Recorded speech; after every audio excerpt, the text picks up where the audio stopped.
commence l'enregistrement. Voilà, c'est bon. Donc, Pierre, tu peux y aller. Bien, voilà, donc je voudrais dire quelques mots sur les présentateurs, en particulier Ali Moussaoui. Donc Ali Moussaoui est mathématicien au département de mathématiques, il est professeur à l'université de Tlemcen en Algérie. Alors on travaille depuis pas mal d'années en fait avec Ali Moussaoui, mais pas vraiment sur des sujets d'épidémie, on travaille plutôt sur la modélisation de la gestion des ressources renouvelables, notamment les modèles de pêcherie. Alors moi, je suis Pierre Auger, je suis chercheur émérite à l'IRD, donc à la retraite depuis un peu moins d'une année, je travaille depuis pas mal de temps avec Ali Moussaoui. Alors Ali Moussaoui, je voudrais le remercier parce que c'est lui qui est évidemment à l'origine de ce travail, et le véritable premier auteur, comme ça n'est pas indiqué sur les transparents, c'est vraiment Ali Moussaoui. Il est d'ailleurs le premier auteur de l'article qui a été déposé sur Ali. Alors, donc, c'est Ali qui a fait les transparents, on en a beaucoup discuté quand même ensemble, et donc je vais faire la présentation à sa place, parce qu'il, je crois, risque d'avoir des difficultés assez importantes pour se connecter depuis l'Algérie ce matin. Il est connecté, il est connecté. Ah, il est connecté. Ah bah, très bien. Bonjour Ali. Bon. Alors, un premier transparent qui va donc vous présenter un peu un résumé de l'exposé. Il va y avoir une brève introduction. La présentation du modèle qui a été développé par Ali Moussaoui, qui est un modèle classique SEIR. On étudiera particulièrement la sensibilité du modèle par rapport à un des paramètres qui est le paramètre alpha, donc j'y reviendrai. Et la deuxième partie de l'exposé porte vraiment sur les mesures de protection qu'on a prises en Algérie et qu'on prend de manière un peu générale contre l'épidémie et la prédiction de ses effets à partir de ce modèle, et quelques simulations, et enfin quelques perspectives. Alors, le premier transparent vous montre un peu la situation en Algérie. Il semble que la première personne qui était infectieuse en Algérie, c'était un Italien qui serait arrivé le 17 février. Et les premiers cas de Covid en Algérie se sont déclarés début mars, 2 mars. Là, vous avez la liste des provinces, des principales provinces en Algérie. C'est à la date du 30 avril, donc c'est relativement récent. Vous voyez qu'il y a 4000 cas en tout en Algérie. Il y a eu 450 décès au 30 avril et environ 1800 personnes qui ont été guéries du Covid-19 donc en Algérie.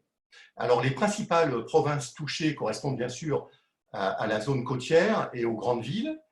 Il y a un foyer épidémique particulièrement important à Blida qui est donc, j'ai regardé sur la carte, au sud-ouest d'Alger, où là, il y a eu un nombre de cas assez important, mais également, bien sûr, dans les grandes villes comme Alger, Oran, Sétif, Constantine, et Béjaïa, etc. Donc, voilà pour les données. Donc là, vous avez le diagramme classique qu'on présente du nombre de personnes infectées en fonction du temps, depuis le démarrage de l'épidémie qui a commencé, comme je l'ai dit, vers le 1er mars, 1er 2 mars. Et donc, vous voyez qu'on a cette courbe qui est assez classique, qui est quasi exponentielle au démarrage de l'épidémie, du nombre de cas, donc du nombre des personnes infectées par le Covid-19 en Algérie. Alors, on sait bien qu'au début de l'épidémie, le nombre de cas, donc le nombre des personnes infectées, augmente de manière exponentielle, avec une courbe I de t égale I0 exponentielle lambda t. Donc là, vous avez les données de l'Algérie, c'est les mêmes données que précédemment, et évidemment, en coordonnées népériennes, vous avez une droite, et Ali a trouvé une valeur pour la pente de cette droite, qui correspond à ce lambda de la croissance exponentielle du nombre de cas, qui est de 0,7. Alors, je voulais faire une petite introduction sur les modèles, sur le Covid-19. Donc, il y en a pas mal. Bon, la plupart sont des modèles assez classiques, des modèles épidémiologiques classiques, SIR, SEIR, etc. Juste, je voulais rappeler un modèle qui vous a été présenté il n'y a pas très longtemps sur le Covid-19 par Pierre Magal. J'ai écouté d'ailleurs sur YouTube son exposé. Et donc, l'originalité du modèle, c'était de prendre en compte ce qu'il appelle les reported et en fait les unreported, qui correspondent en fait à ce qu'on appelle plutôt maintenant les symptomatiques, donc ceux qui ont des symptômes, et les asymptomatiques, donc qui ne sont pas reportés, qui sont les unreported.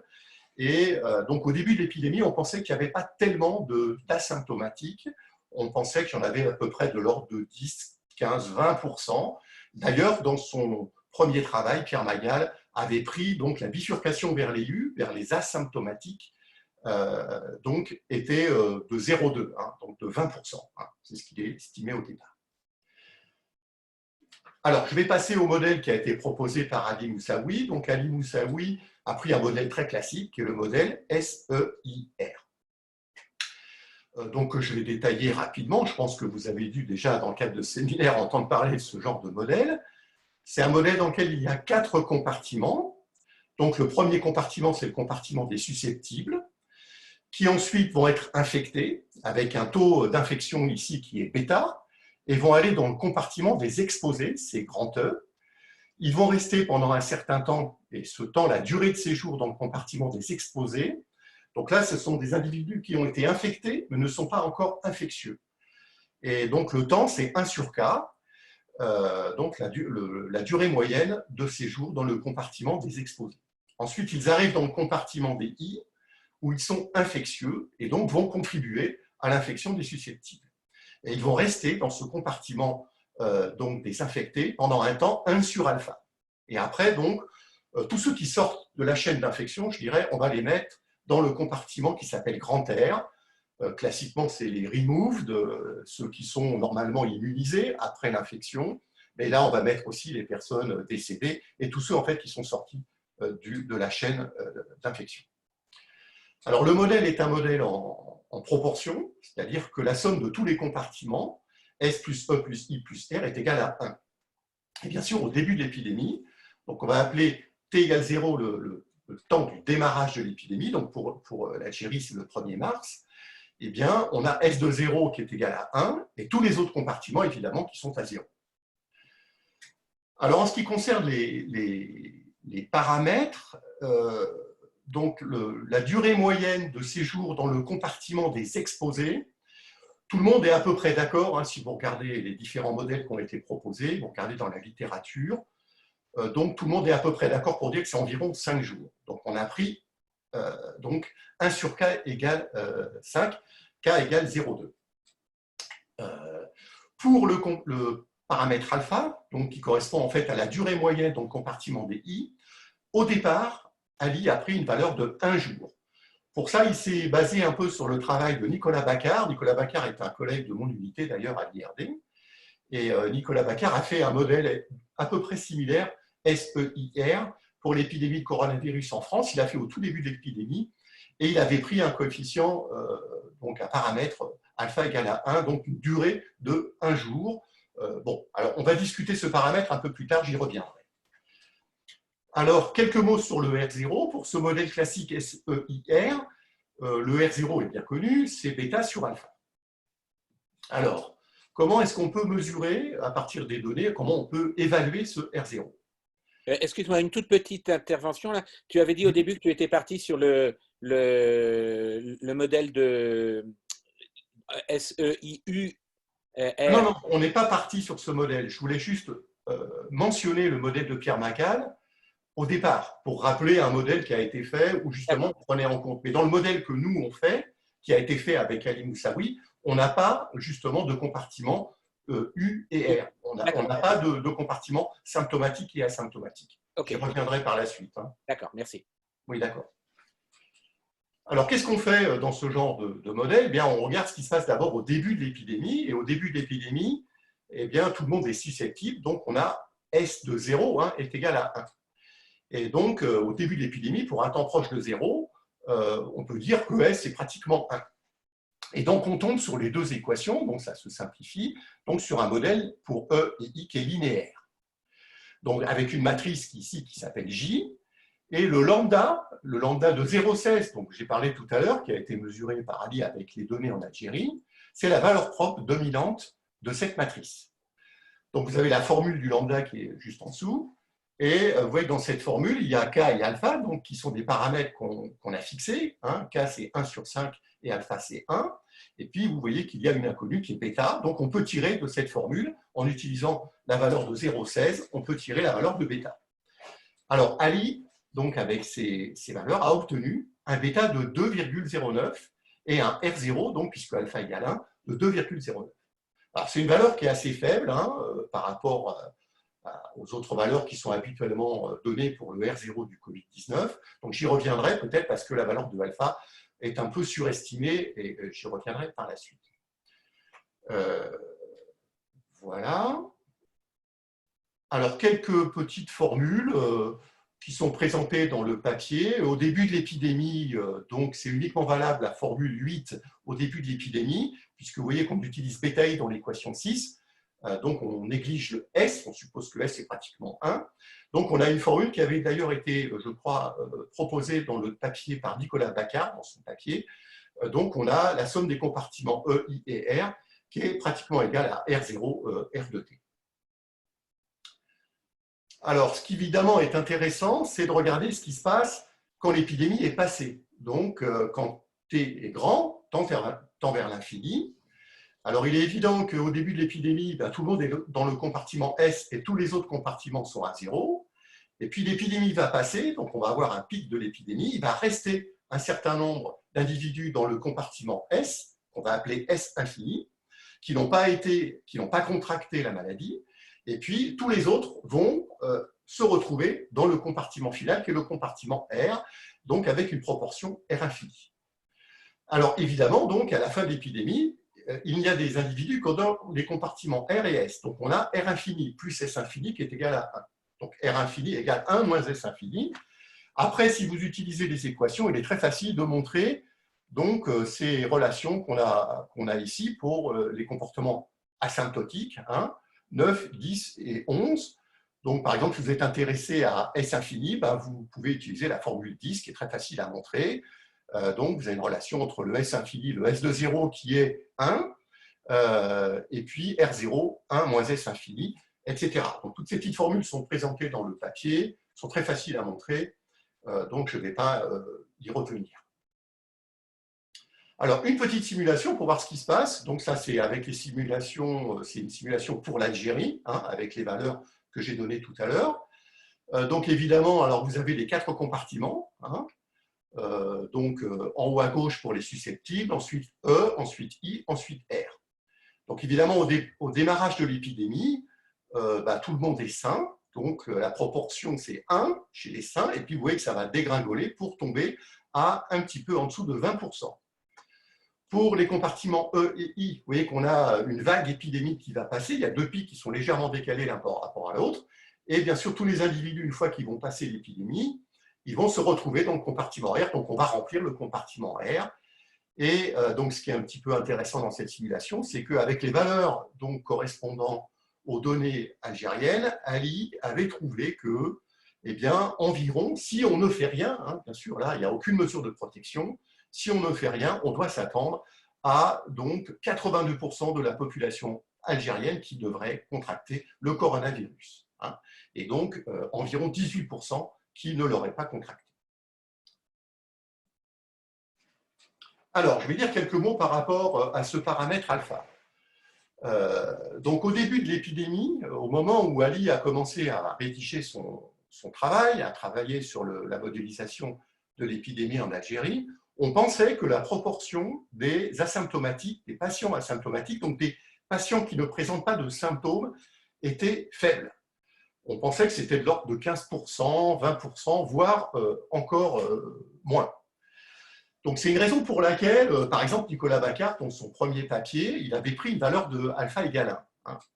C'est-à-dire que l'idée, c'était que les personnes étaient pratiquement toutes symptomatiques, donc présentaient des symptômes, pour la plupart, donc plus de 80% étaient symptomatiques, et donc qu'ils allaient voir leur médecin, qu'ils allaient à l'hôpital extrêmement rapidement, et qu'on les isolait très vite, en moins d'une journée, à peu près dans une journée. Donc l'idée, c'était ça, et c'est pour ça donc qu'on prenait alpha, qui est 1 sur la durée de séjour dans le compartiment des I, donc un alpha de 1.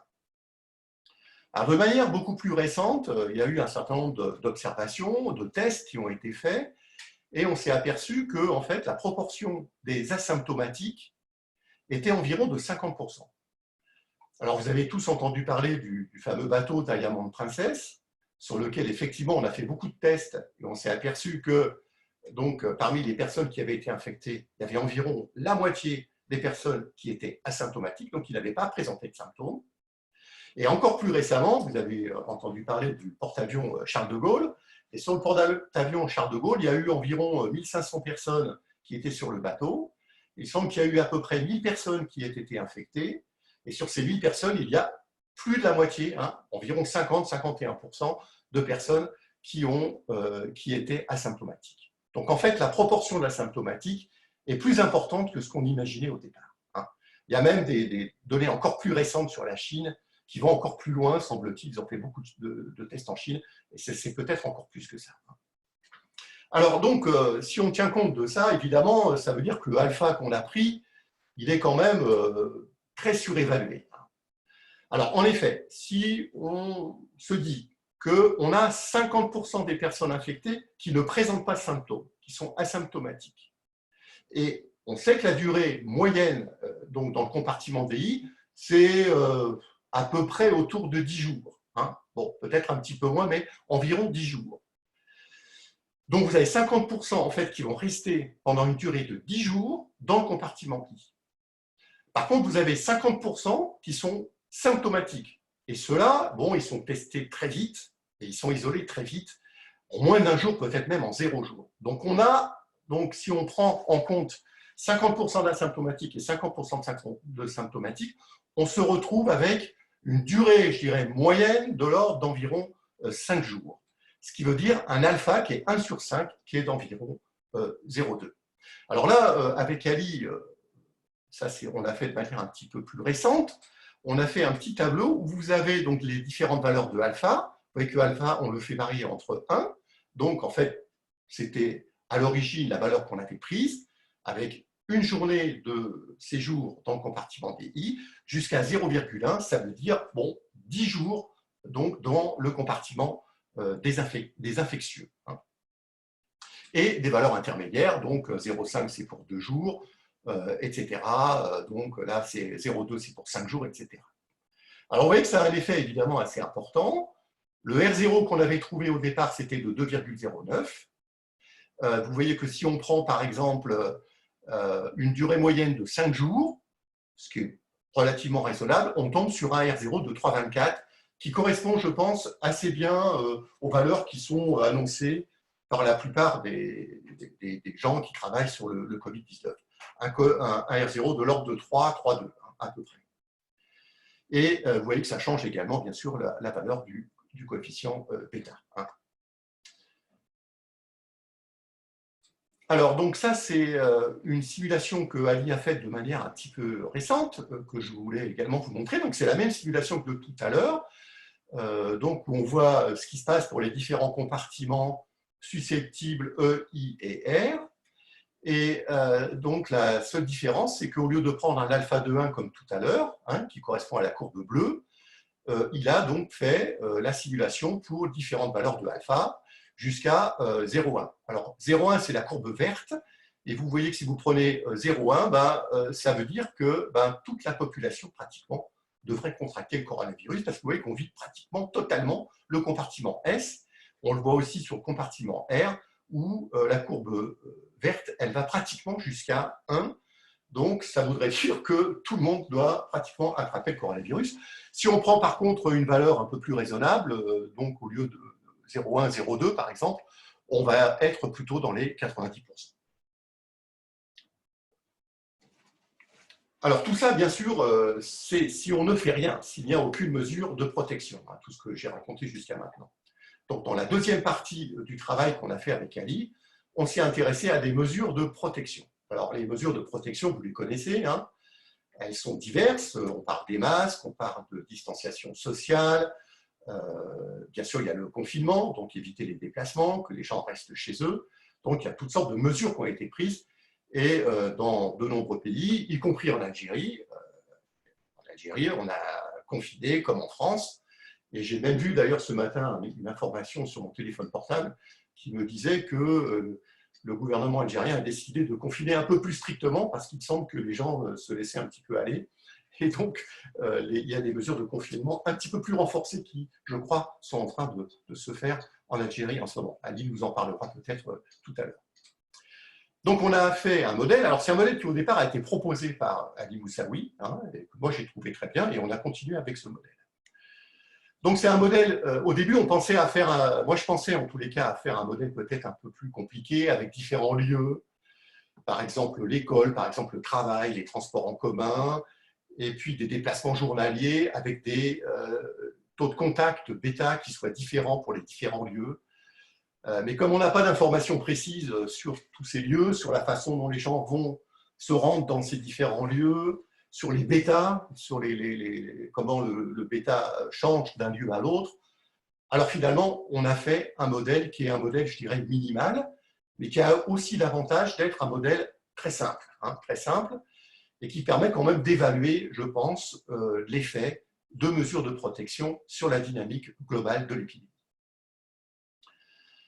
Alors, donc c'est un modèle tout ou rien. C'est-à-dire qu'il y a deux états, en fait, une sorte d'individu type qui représente un peu l'individu moyen de toute la population, et il peut être dans deux états, un état 1 et un état 2. Alors, dans l'état 1, il est totalement protégé. Vous voyez qu'il n'y a pas de flèche de S1 vers E1, donc il n'y a pas d'infection possible dans ce modèle quand on est dans l'état E1. Dans l'état E1, on est totalement protégé. Par exemple, vous êtes dans votre domicile, personne n'a le coronavirus dans votre famille, vous êtes totalement protégé. Vous utilisez un masque qui est très efficace, vous respectez parfaitement les règles de distanciation sociale et donc vous êtes parfaitement protégé. Et l'état 2, c'est l'état absolument comme avant, c'est-à-dire il n'y a aucune protection, donc on a exactement le même bêta que le bêta qu'on avait avant les mesures de protection, donc c'est la chaîne épidémique comme elle est avant donc l'épidémie. Et on va avoir des changements d'état, par exemple rapides, même si on est confiné, on sort quand même un petit peu tous les jours, on fait des achats, on fait un peu de sport, etc. Et puis, il y a des gens qui continuent, même dans la période de confinement, à travailler comme avant, donc ils vont avoir des déplacements absolument importants et tous les jours. Et donc, on a des taux de changement d'état qu'on a pris, qu'on a appelé M1 et M2. Donc ici, on a pris des taux de changement d'état, on dirait à l'échelle de la journée, M1 et M2 constants. Et puis, donc, la chaîne épidémique, elle va se dérouler à l'échelle de plusieurs semaines, puisque l'épidémie s'étale sur plusieurs semaines, voire mois, donc avec les valeurs bêta, K et alpha, qui sont celles de l'épidémie. Alors, c'est un modèle qui est un modèle lent, rapide, donc dans lequel on a dédoublé un certain nombre de compartiments, S1, S2, E1, E2, I1, I2. Bon, R, ce n'est pas la peine de le dédoubler. Donc, il y a dans ce compartiment, dans ce modèle, une partie rapide, qui est représentée ici en vert, et une partie lente, qui est représentée ici en rose. Donc, il y a un petit paramètre, epsilon, qui est censé être petit devant 1, et on utilise ici, dans ces formules, un temps tau qui est le temps rapide. Donc voilà, donc le modèle, en fait, rose, c'est le modèle épidémique, mais qui se dédouble en deux parties, avec une infection qui ne se passe que dans le compartiment où on est exposé à l'épidémie, c'est le compartiment 2. Et vous voyez qu'il n'y a pas d'infection, par exemple, dans l'équation de S1, vous voyez qu'il n'y a aucun terme de rose, donc il n'y a pas d'infection possible dans le compartiment où on est totalement protégé, qui est le compartiment numéro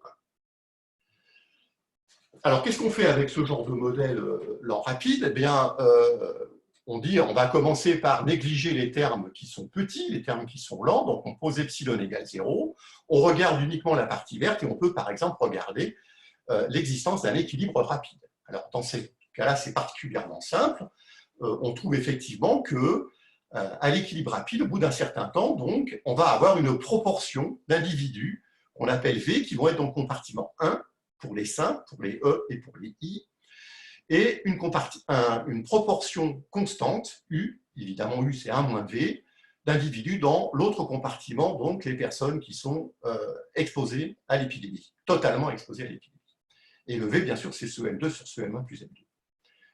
Donc, qu'est-ce qu'on fait? On fabrique un modèle réduit, c'est-à-dire qu'en fait, on va remplacer cet équilibre rapide dans toutes les équations, on va additionner 2 à 2 les équations de SEI. Et après, on change d'échelle de temps, on passe à l'échelle de temps lente, T, avec T égale epsilon tau, enfin, c'est des choses très classiques. Hein. Et finalement, on se retrouve avec ce modèle. Donc, la seule différence, c'est qu'on a un bêta 1. Et ce bêta 1, c'est le bêta qu'on avait avant, et quand il n'y a aucune mesure de protection, que multiplie U carré, où petit u, vous voyez, c'est la proportion des individus qui sont dans l'état 2, c'est-à-dire qui sont justement totalement exposés. Hein. V, c'est la proportion, on pourrait dire, de ceux qui sont totalement protégés, qui sont totalement confinés, si vous voulez. Hein. Bon. Voilà. Alors, bien c'est le même modèle, donc on retrouve absolument les mêmes résultats. Donc, si on s'intéresse à l'état asymptotique, S infini, R infini, on a exactement le même type de formule. Il y a une simple différence, c'est que ce U carré apparaît, bien sûr, dans ces équations. Il apparaît ici, par exemple, dans l'équation pour les S infini. Voilà. Pour les R infini également, c'est l'équation 25. Tout ça, c'est très facile à voir. Et il intervient également dans les équations 26, 27, 28. Donc tout ça est détaillé et présenté dans le papier qui a été soumis et qui est disponible qui a été déposé sur Anne. Alors, ce qui nous a intéressé, c'est d'essayer de rechercher un U qui soit un seuil en dessous duquel il faut se mettre pour éviter que l'épidémie se poursuive une fois qu'on a établi ces mesures de protection. Donc là, c'est expliqué dans 29 et 30, mais je vais vous l'expliquer de manière simple en utilisant ce qu'on appelle le R0 effectif. Là, c'est le R0 de T hein, qui est en haut. Là, alors, ce qu'on va dire, c'est que on va supposer, alors au début de l'épidémie, elle démarre. Donc, il n'y a aucune mesure qui est prise, il n'y a pas de protection au départ. Et on va supposer qu'on prend des mesures de protection à un instant qui est positif, bien sûr, qui est plus grand que 0, qu'on appelle grand T. Donc, par exemple, en France, je ne sais plus, mais on a pris des mesures de protection au bout peut-être de 2 semaines après le démarrage de l'épidémie, peut-être un peu plus. Voilà. Alors, quelques mots sur ce qu'on appelle le R0 effectif. Ce matin, j'écoutais la télévision, on était en train encore de parler de l'épidémie. Il y avait un mathématicien du CNRS qui a parlé et on lui a demandé si les mesures de confinement étaient efficaces. Il a dit oui. Il a dit le R0 au départ, au démarrage de l'épidémie, il était environ 2,3, 3,2. Et en ce moment, il est tombé avec les mesures de confinement à environ 0,5. Donc, ça a été efficace. Alors voilà, donc c'est ce que dit cette formule. Si vous prenez la formule, le R0 effectif, c'est le R0 en ce moment, je dirais. Donc si vous prenez aucune mesure de protection, eh bien le R0, c'est effectif à un instant T après le démarrage de l'épidémie, c'est R0 S de T. S de T, c'est la proportion d'infectés à ce moment-là. Et si vous prenez des mesures de protection, ben c'est U carré R0 S de T. Alors évidemment, si on veut que l'épidémie ne redémarre pas, il faut que ce R0 effectif soit inférieur à 1. D'où la petite formule 30, hein, ça sort de là en fait. C'est-à-dire que si vous dites je suis au début de l'épidémie, donc je fais des mesures de protection quasiment au début de l'épidémie, S de T, c'est S de grand T, c'est pratiquement 1. Donc il faut que U carré R0 soit inférieur à 1. Donc ça fait un seuil U étoile qui est 1 sur racine de R0.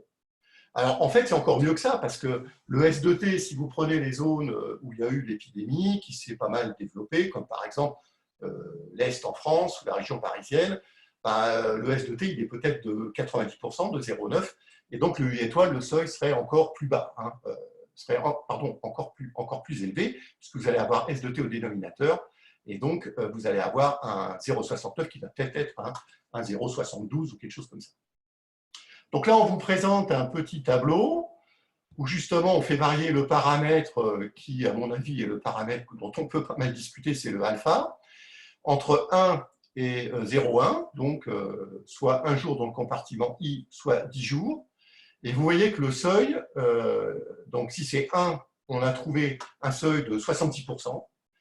Donc le U, ça veut dire que vous pouvez relâcher, dans la nature, si je puis dire, 70% des gens qui peuvent se comporter exactement comme avant. Hein. Donc moi, j'avais trouvé que c'était quand même assez grand. Hein. Bon. Par contre, si on utilise un R0 raisonnable de 3,24, hein, par exemple, donc un alpha de 0,2, vous voyez qu'on est à 55%. Bon, donc ça veut dire qu'il faut quand même des mesures de protection qui soient assez importantes quand même. Mais bon, si vous prenez en compte le S2T, vous serez peut-être pas trop loin des 60%. Bon, voilà, donc voilà un peu ce qu'on a trouvé. Alors, je vais terminer avec quelques simulations. Donc, toujours avec les données de l'Algérie. Donc, la courbe bleue, c'est la courbe épidémique du nombre de cas si on ne fait rien. Donc, vous voyez que vous avez un pic bleu très important. Et donc, après, à un certain temps, grand T, on va prendre un certain nombre de mesures. Alors, nous, dans notre modèle, c'est on va protéger, par exemple, une certaine proportion d'individus. Donc là, c'est une protection très faible, un V égale 10%, qui est faite à un certain temps, peut-être c'est une dizaine de jours après le démarrage, le démarrage vraiment du pic. Donc, vous voyez bien sûr que si vous faites, je dirais, un confinement ou une protection assez faible, vous avez un pic qui reste assez fort. Et si vous faites une protection beaucoup plus importante, évidemment, vous avez la courbe rouge et vous avez l'épidémie qui redescend très rapidement. Alors, avec Ali, on a pas mal discuté. On s'est dit, bon, on va regarder, par exemple, l'effet du temps, de l'instant où on prend les mesures de protection. Par exemple, est-ce que c'est mieux de les prendre très tôt ou est-ce que c'est mieux de les prendre un peu plus tard? Donc, on va dire, on va regarder ça. Donc là, on vous montre un transparent où on a fait varier le temps, soit plus tôt, à t égale 60, soit un petit peu plus tard, à t égale 80, avec le même niveau. Vous voyez, on prend le même niveau de protection, 20%. Donc, c'est pour illustrer, hein, pour voir un peu l'effet. Et donc, vous voyez que si vous prenez les mesures de protection plus tôt, je dirais que du point de vue des hôpitaux et du point de vue des médecins, c'est mieux. Pourquoi? Parce qu'on a un pic rouge, mais c'est un pic rouge qui est beaucoup plus bas que le pic vert. Ce qui veut dire qu'on va avoir moins de cas en même temps. Et c'est ce que souhaitaient bien sûr les hôpitaux, c'est de ne pas avoir trop de personnes infectées qui arrivent en même temps pour ne pas dépasser donc le seuil de saturation du traitement des personnes atteintes du Covid dans les hôpitaux. Par contre, vous voyez un pic rouge qui s'étale plus longtemps. Donc ça, ce n'est pas terrible du point de vue, je dirais, peut-être des aspects économiques. Hein. Bon, parce qu'on a une épidémie qui finalement va durer plus longtemps. Hein. Et par contre, si vous avez la courbe verte, bon, on confine les gens plus tard, un petit peu plus tard. Bon, vous voyez que c'est un effet quand même assez important. Vous avez un pic désinfecté quand même beaucoup plus haut, mais il a l'avantage de passer plus vite. Hein, de passer plus vite. Donc, c'est ce que donnent les simulations du modèle. Alors ensuite, avec Ali Moussaoui, on s'est dit on va essayer de faire des simulations pour voir ce qui se passe un peu dans tous les pays, en Algérie, mais aussi dans d'autres pays comme la France, hein, où finalement, l'épidémie a démarré. Au bout d'un certain temps, on a fait un confinement presque total. Hein. Donc, c'est ce qu'on appelle ici le lockdown. Le lockdown, c'est le confinement total. Donc, tout le monde est protégé. Hein. Voilà, donc évidemment, l'épidémie, elle dégringole. Hein. Et on le fait, par exemple, là, on a pris un temps t égale 80. Donc, la courbe bleue, c'est toujours le contrôle. Hein. Voilà, si on n'a aucun contrôle, on aurait le pic bleu. Hein. On prend des mesures de confinement total, donc de lockdown, à t égale 80, c'est la courbe rouge, et donc l'épidémie dégringole complètement. Et vous voyez qu'après t égale 100, on est pratiquement à zéro. Alors, évidemment, on ne peut pas rester comme ça en situation de lockdown de manière éternelle. Il y a bien un moment où on va déconfiner. C'est ce qu'on fait actuellement en Allemagne, c'est ce qu'on fait dans beaucoup de pays d'Europe, c'est ce qu'on va faire en France, qu'on a déjà commencé à faire, et c'est ce qu'on va faire aussi en Algérie, dans tous les pays. Donc, à un certain moment, on va lever le confinement, pas complètement, mais au moins de manière partielle. Donc, on a regardé ce qui se passait, et donc là, c'est des simulations où ça se passe mal. Hein. C'est des simulations où, au temps t égale 110, donc U égale 90%, ça veut dire qu'on autorise 90% des gens à être dans l'état totalement dans la nature. Hein. On fait tout ce qu'on veut, on reprend le métro comme avant, on ne se protège pas du tout. Hein. Donc, c'est l'état où on n'est absolument pas protégé. Donc évidemment, vous voyez qu'il y a un très beau pic, un très beau second pic noir qui arrive donc juste après. Donc la courbe verte, c'est la même chose avec un relâchement un peu moins important. On est à un taux de relâchement de 80%. Et là, vous voyez que vous avez un pic vert, qui est quand même beaucoup moins élevé. Donc c'est déjà mieux, je dirais, mais il y a quand même un second pic. Et évidemment, donc tout à l'heure, j'ai expliqué qu'on pouvait assez facilement calculer le seuil en dessous duquel on doit se mettre pour éviter d'avoir un deuxième pic. Donc, on a vu tout à l'heure qu'avec la valeur de alpha égale 1, le seuil, on le trouvait égal à 69%. Donc, dans ces simulations où on prend alpha égale 1, vous voyez qu'effectivement, si on prend un relâchement de 65%, à t égale 110, on a la courbe verte, c'est-à-dire que l'épidémie ne repart absolument pas. Donc, voilà donc cette simulation qui est, on va terminer sur cette note-là très optimiste, où on arrive à contrôler l'épidémie et à empêcher donc d'avoir un second pic. Alors, je vais pratiquement m'arrêter là. Je vais dire que le modèle est extrêmement simple. Alors c'est aussi un avantage parce que les modèles simples, on peut quand même les utiliser pour essayer de bien comprendre un peu comment ça marche.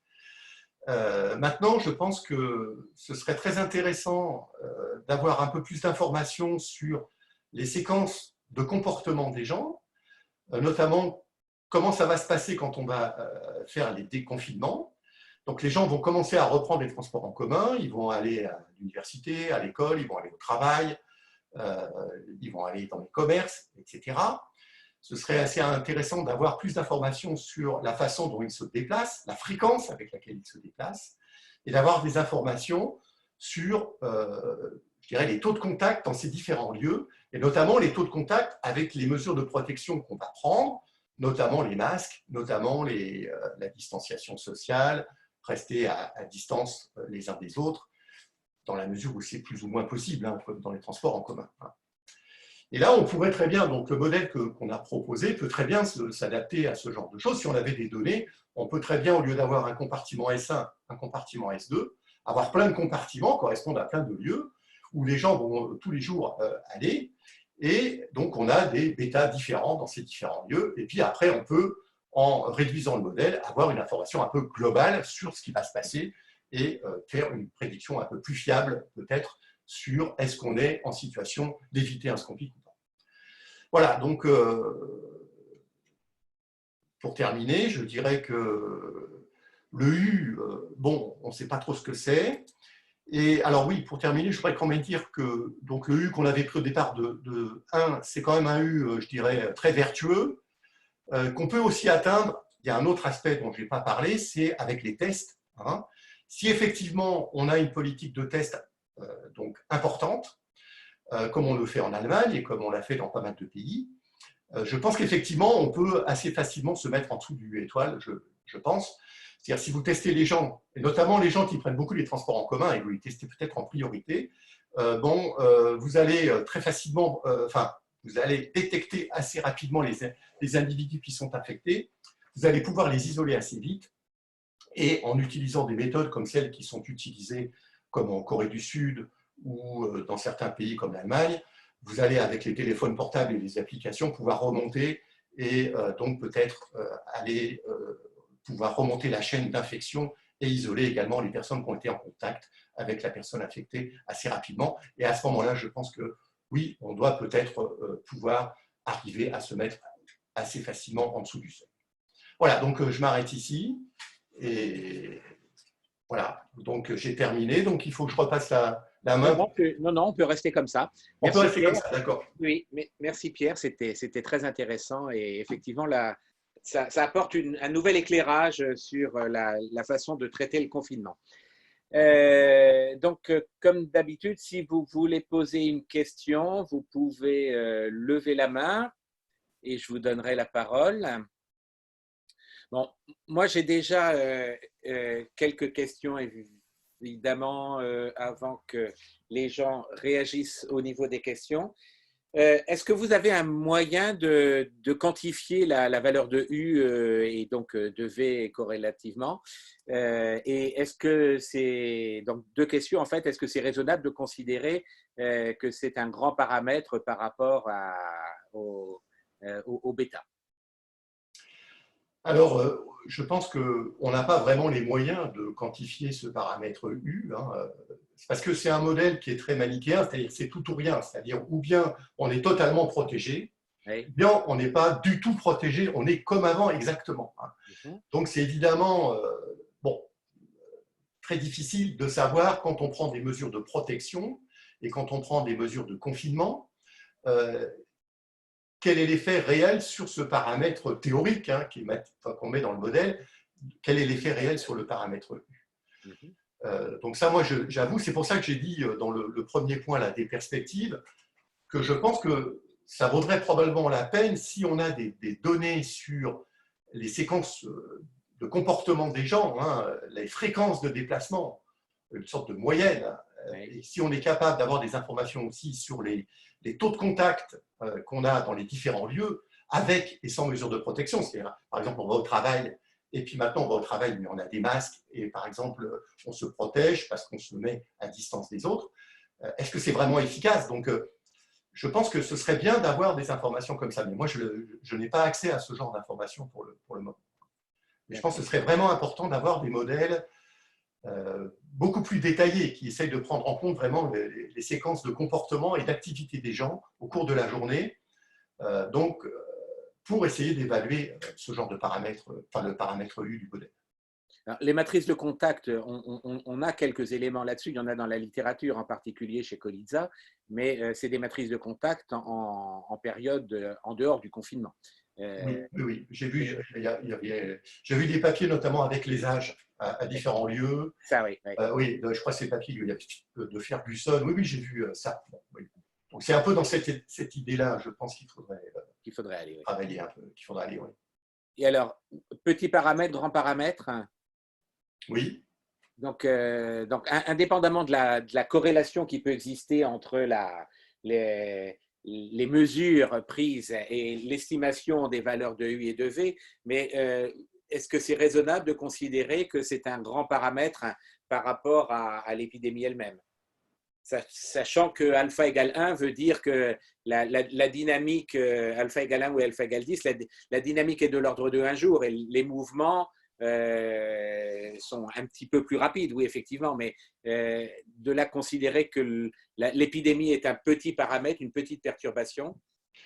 Alors, je pense que dans la pratique, hein, quand on fait des réductions de modèles, si tous les paramètres en fait sont de l'ordre de 1 à peu près, hein, aussi bien dans la partie lente que dans la partie rapide, quand tu as un epsilon de l'ordre de 10-1, voire 10.2, mais 10.1, ça marche en général déjà numériquement assez bien. C'est-à-dire que si tu simules la trajectoire du modèle réduit, en partant de la même condition initiale, et la trajectoire du modèle complet, issu de la même condition initiale, en général, enfin, l'expérience qu'on a de ce genre de modèle, c'est que ça marche bien, quoi.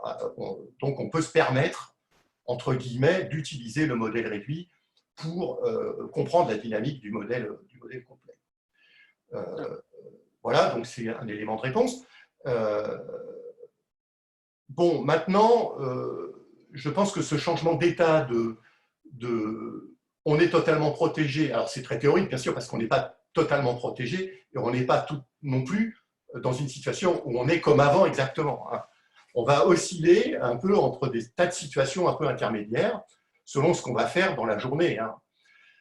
Mais je pense que tous ces changements d'état, dans des états d'infection plus ou moins potentiellement graves, hein, d'infectivité plus ou moins grave, se déroulent à une échelle qui est plutôt quotidienne, quoi, hein. Alors que l'épidémie, elle, se déroule quand même sur une échelle qui est de l'ordre de plusieurs semaines. Donc, bon, moi je pense qu'on peut se permettre de faire ce genre de modélisation lente, rapide pour ce problème. D'accord. Un Enfin, facteur. c'est le choix qu'on a fait, hein, c'est le choix qu'on a fait. Okay. On pourrait aussi faire des modèles où on n'utilise pas de lent rapide. On pourrait faire un peu une version sans epsilon, où on fait epsilon égale 1 et puis on prend les valeurs des paramètres directement. Dans les simulations numériques, vous n'avez pas utilisé le fait que epsilon était petit. Non, je pense que Ali, non, il a utilisé, je pense qu'il a utilisé le modèle SOIR, Oui. dans lequel il n'y a pas de temps rapide. Hein. C'est pour le seuil ensuite qu'on a utilisé. Donc le seuil, on a fait un calcul du seuil à partir de la formule théorique. Hein. D'accord. Louis, c'est une question? Oui, non, c'était seulement bonjour, merci pour l'exposé. C'est que j'ai pas très bien compris comment, avec ce modèle, avec les compartiments faits de cette façon, on pourrait vraiment prendre en compte l'effet d'aller à l'école ou de prendre des transports. Par exemple, quelqu'un qui prendrait des transports publics pour aller à l'école, on le mettrait comment dans un modèle comme ça? Alors, donc là, je reviens sur le. Je suppose que vous voyez le transparent. Là. Oui. Je pense que là, ce qu'il faudrait, c'est avoir, non pas 2 compartiments, mais probablement avoir peut-être une dizaine de compartiments, je ne sais pas, ça dépend, où on pourrait avoir un compartiment numéro 1 qui serait par exemple le domicile, et où on est censé être protégé, hein, si dans la famille, les personnes… Oui, celui-là, je pense qu'on est tous d'accord. Hein, et puis avoir un certain nombre d'autres compartiments, 2, 3, 4, 5, 6, qui pourraient correspondre par exemple à transport en commun, un autre compartiment pourrait correspondre à travail, un troisième donc pourrait correspondre à je vais être dans un grand commerce ou dans un petit commerce, etc. etc., etc. Ok, mais si on prend des transports en commun pour aller au travail, comment on gère ça? Alors on pourrait avoir, je pars de S1, puis je vais aller dans S2, c'est les transports en commun, puis je vais aller ensuite de S2 vers S3 qui est mon lieu de travail, et puis après je vais revenir chez moi à mon domicile par exemple. Ah, ok. Donc, dans la journée, on serait en train de… Voilà, dans la journée, on ferait donc une séquence de différents lieux qu'on visite. Et voilà, et ça, on le fait à l'échelle de la journée. Je pense qu'on pourrait essayer de faire ce genre de choses. Alors, je n'ai pas encore réfléchi de manière trop détaillée à ça, mais voilà un peu comment on voit les choses. Et ça, c'est tous les jours. C'est tous les jours parce qu'on va être déconfiné. Enfin, normalement, le confinement devrait se terminer vers le 11 mai. Donc, on va être un peu tous amenés à reprendre un peu les activités comme on les avait avant. Et donc, on va aller visiter différents lieux. Hein, et donc, quand on rentrerait chez nous le soir, on reviendrait en compartiment S2 et pas en compartiment S1? Ah, si, on reviendrait au domicile, ce serait le compartiment S1. Si on appelle S1 le domicile. Mais on a ramené peut-être la maladie qu'on a chopée pendant la journée. Ah oui. Donc, du coup, on n'est pas en S1 vraiment. Donc, il faut réfléchir un peu. Pour moi, ça ne me semble pas si évident que ça de gérer ça avec des compartiments comme ça. Oui, alors si on a chopé la maladie… Oui, si tu as chopé la maladie, tu es en E1. Ah, toi, tu es en E1. OK. Donc, tu es confiné, mais tu es en 1 ou en 2. Et donc, du coup, tu es géré. Mais le problème, c'est que, bon, si ça va vite, on va avoir un équilibre rapide. Et un individu moyen, il va passer, si vous voulez, les UV, on aura un U1, U2, U3, etc., jusqu'à UN. Et par exemple, vous allez avoir différents bêtas. Vous allez avoir, par exemple, bêta 2 dans le compartiment 2. Dans les transports en commun, vous aurez peut-être un bêta 3 qui va être très élevé. Et l'individu, il va avoir une proportion de son temps qui va être le U3, par exemple, dans les transports en commun. Et donc là, il va rentrer dans la chaîne d'infection. C'est comme si vous avez en permanence des individus qui sont dans les transports en commun. Vous avez une certaine proportion d'individus qui vont être dans le compartiment 3 et donc ils vont être infectés avec le bêta qui correspond à ce compartiment. Vous voyez, vous avez un équilibre rapide où les individus vont se distribuer au bout d'un certain temps entre tous ces compartiments. Et vous avez des chaînes d'infection qui sont différentes, avec des bêtas différents dans tous ces compartiments. Et donc, dans le compartiment 1 qui est le domicile, il n'y a pas d'infection possible, mais dans tous les autres, oui. Et donc, c'est comme une sorte d'individu, je dirais, type, qui va passer une certaine fraction de son temps dans différents types de lieux où l'infection se produit avec différents bêtas. Je ne sais pas si je réponds à votre question. Oui, non. Je vois qu'en construisant bien son système, peut-être on pourrait gérer ça et qu'il y aurait des flèches qui sont irréversibles, comme celles-là, les noires, qui nous font pousser vers la droite dans le système avant de pouvoir sortir. OK. Et si jamais l'immunité n'est pas permanente, on aurait encore une flèche du R qui nous ramènerait vers les S, c'est ça? Alors, ça, ce serait un modèle SEIRS, effectivement. Oui. Alors oui, on aurait effectivement une flèche qui repart de R sur S, mais il semble, d'après ce que j'ai entendu dire, que pour l'instant, en tous les cas, il semble que les gens ne reperdent pas leur immunité. Alors, on en a un petit peu parlé, il y a peut-être quelques cas, mais c'est très très peu. Pour le moment, les gens qui ont eu le Covid, qui sont maintenant guéris, qu'ils soient symptomatiques ou asymptomatiques, ne sont pas redevenus susceptibles, donc n'ont pas attrapé le Covid à nouveau. Donc pour l'instant, on néglige ce retour de R vers S. Dans votre modèle, la deuxième vague serait à quelle échéance de temps? Alors le modèle qui est parfaitement théorique, hein, donc enfin bon, on utilise quand même les données qui sont les données de l'Algérie. Donc là, c'est avec alpha égale 1, donc c'est un peu particulier. Okay. Donc la deuxième vague, donc là, Oui, vous 200 voyez jours. la figure, on regarde ça. On fait le lockdown à un temps qui doit être de 80, c'est ça.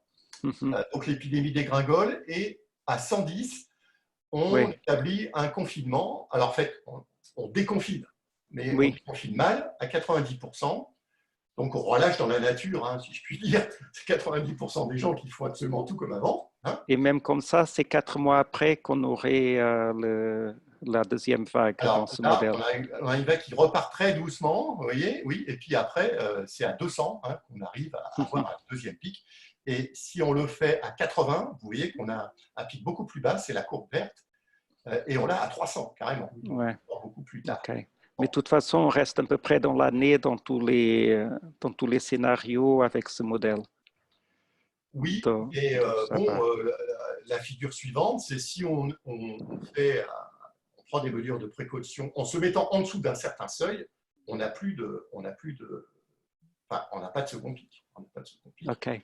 Okay. Et les valeurs ne sont pas si drastiques que ça. C'est-à-dire que si vous prenez, on peut penser que le R0 il est de 3,24, donc on est avec un alpha de 0,2.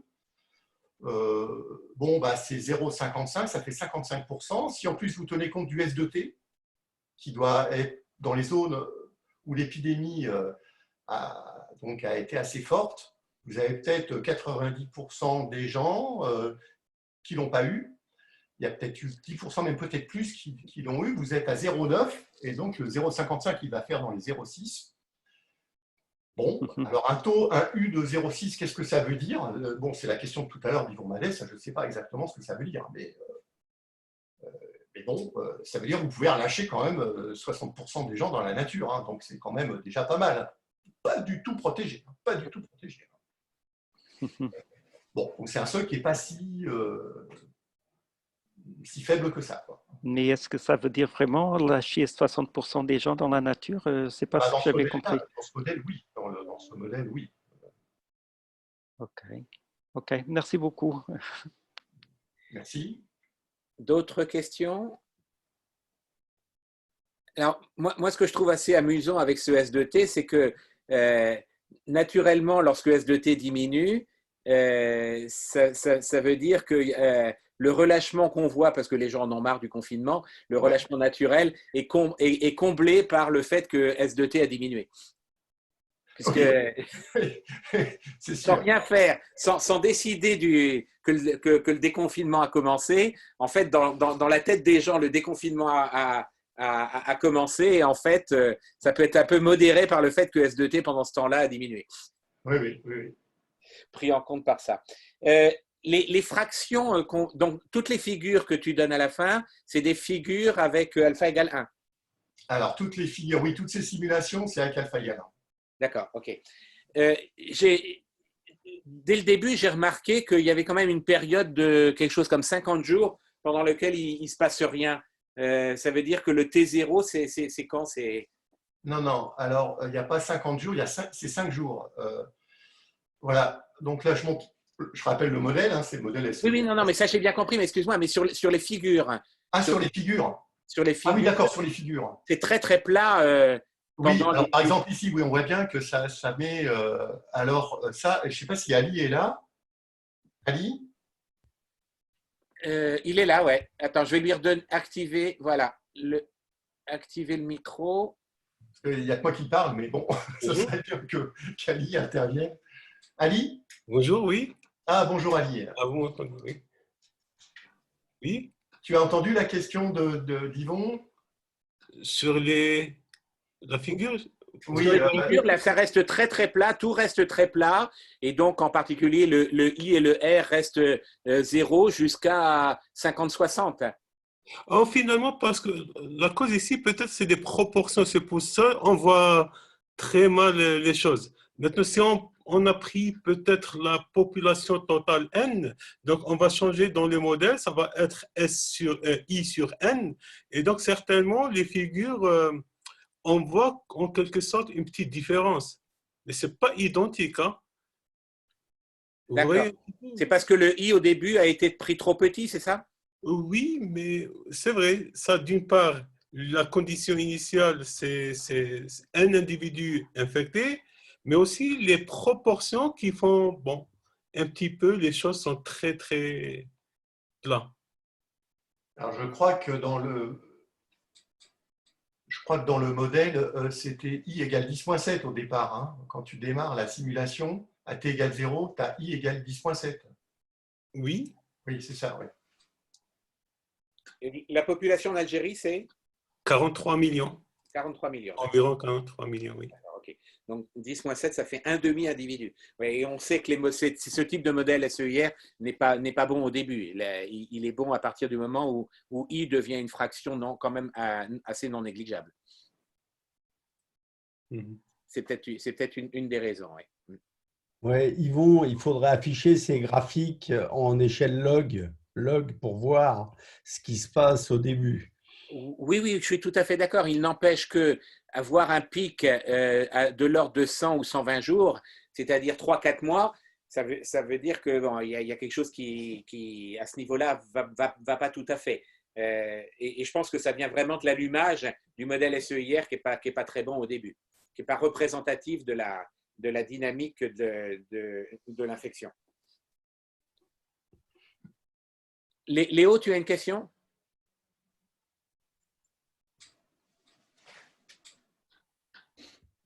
Oui, c'était bonjour et merci pour l'exposé.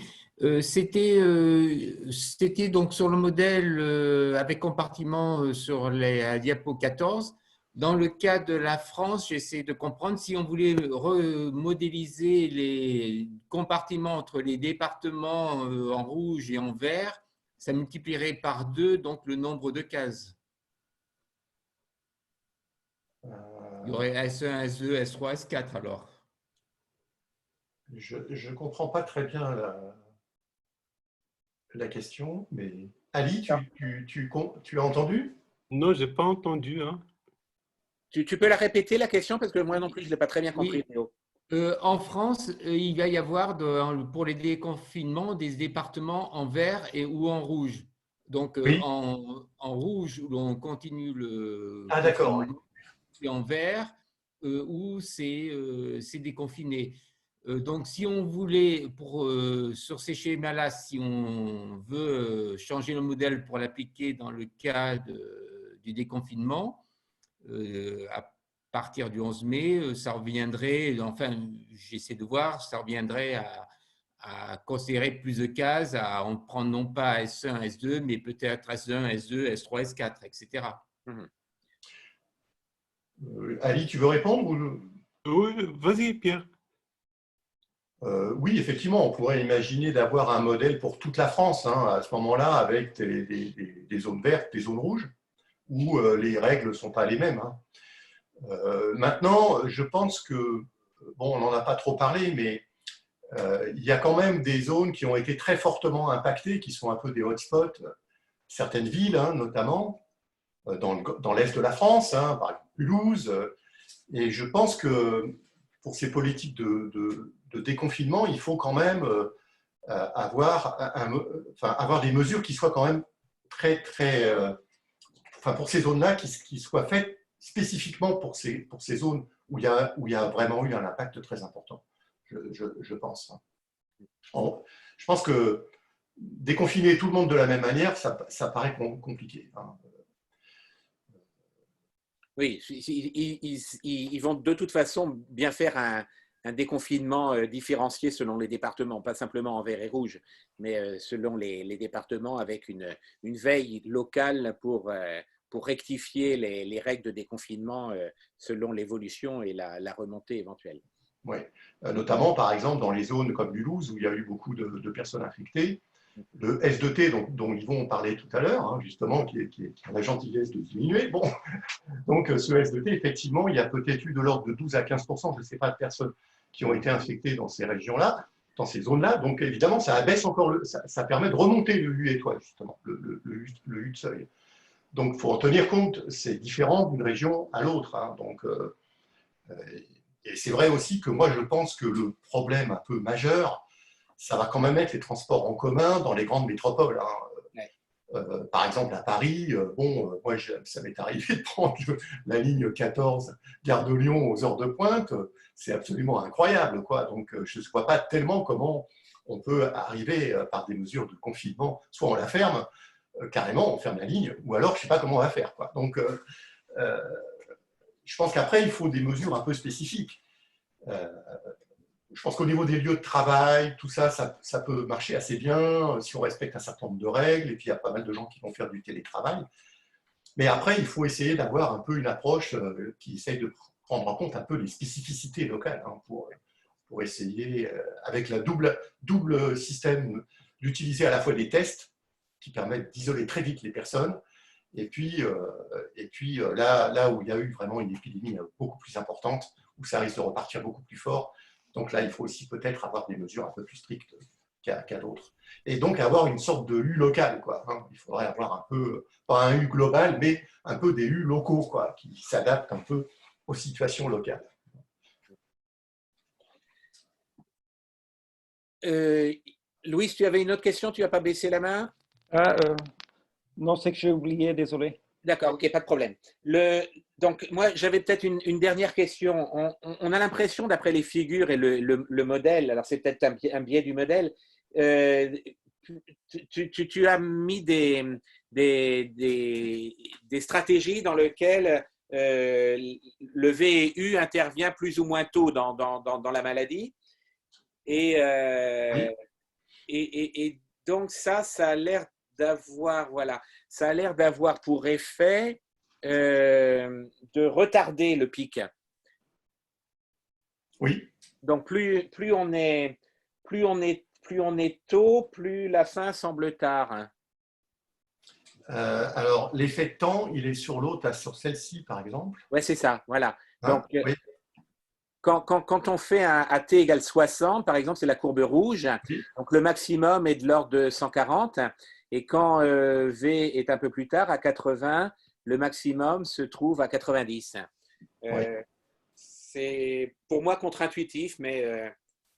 Alors, écoute, ça, je ne sais pas si Ali peut répondre. Ça, c'est les résultats des simulations. Hein, donc, oui, tout à fait. Non, je ne dis pas qu'il y a une erreur, je dis que c'est contre-intuitif. Oui, moi aussi, j'ai trouvé ça un peu étonnant, surtout que l'effet est assez important. C'est-à-dire que le pic rouge, il est vraiment beaucoup plus bas et décalé de manière importante vers la droite.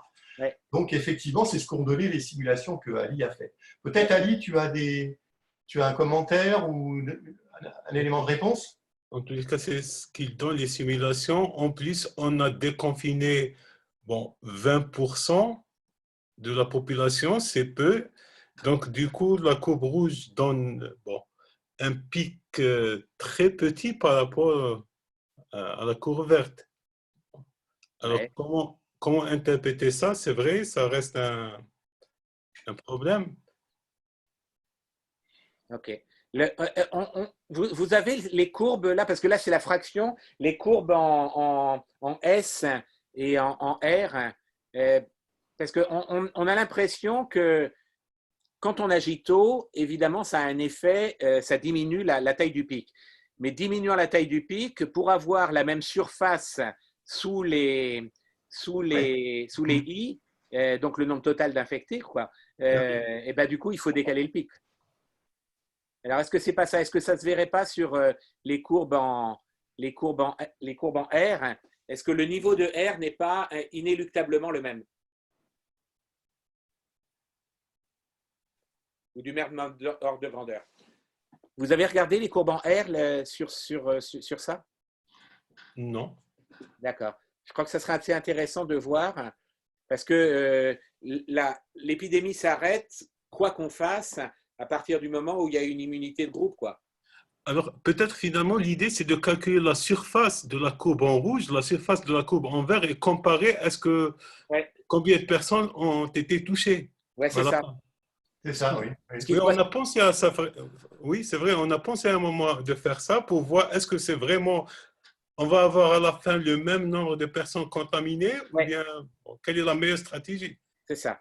Voilà, On donc, a l'impression qu'on a enfin, ça a l'air d'être un peu la même chose, hein.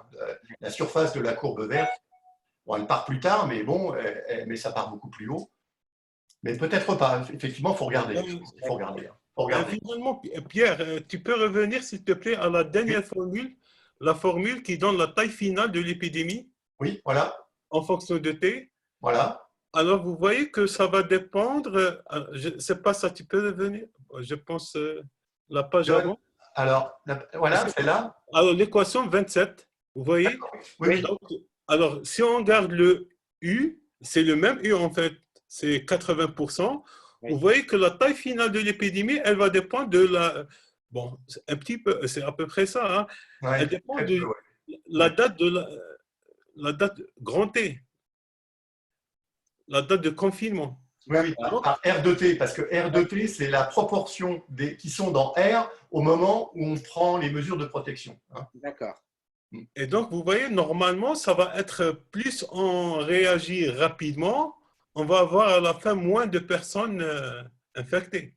Parce que c'est une fonction en quelque sorte qui est croissante par rapport à R, en quelque sorte, R de T. Je ne sais pas si c'est clair oui. ou non. Oui, tout à Si fait. on réagit rapidement, on va avoir moins de personnes qui sont Dans R. infectées. Et du coup, à la fin de l'épidémie, on va avoir moins de personnes touchées à partir de la formule 27. Parce qu'on va utiliser le même U. Oui, c'est ça. D'accord, ok. D'accord, oui, oui. Oui, c'est clair. Oui, d'accord. Non, c'est pour ça ces petites formules-là sont très bien. Elles permettent de bien voir ce qui se passe à l'arrivée, quoi. Hein. Bon, une fois que l'épidémie est passée, quoi. Très bien, ok. S'il n'y a pas d'autres questions, eh bien, on va vous remercier tous les deux, Ali en particulier, d'avoir réussi à bien être présent et donner des éclaircissements complémentaires. Mais merci tous les deux, Pierre et Ali, pour cet exposé. Et merci de nous avoir écoutés. Hein. Merci à vous. Parfait. À très bientôt. Merci. Donc, le prochain exposé, ça sera jeudi après-midi. Jeudi après-midi, d'accord, très bien. Au revoir. Merci. Allez, au revoir. Merci, au revoir. Au revoir.